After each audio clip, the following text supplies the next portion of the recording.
The next morning, Thomas woke up very early.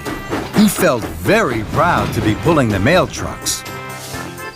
There wasn't a peep to be heard as Thomas chuffed across the island. Everyone was fast asleep. First, Thomas puffed to the quarry. I must let the quarry manager know that the mail is here. Thomas was excited. He blew his whistle very loudly. And then he chuffed cheerfully away. Thomas hadn't seen that his loud whistle had woken up Mavis. Who's making that noise? Next, Thomas chuffed to the docks.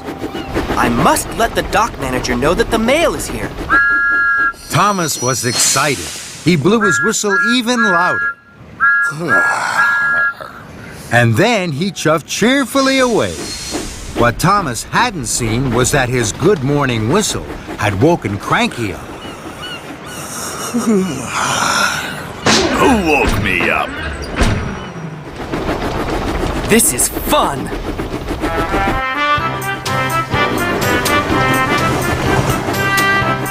Lastly, Thomas steamed into the steamworks. I must let the Steamworks manager know that the mail is here. Thomas was so excited, he blew his whistle louder than ever.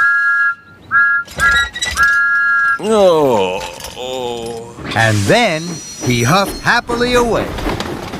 What Thomas hadn't seen was that he had woken Victor and Kevin up. Oh, what's that noise, boss? Who knows, Kevin? Who knows? Some early bird. Thomas worked hard all morning. Everywhere Thomas went, he blew his whistle loudly.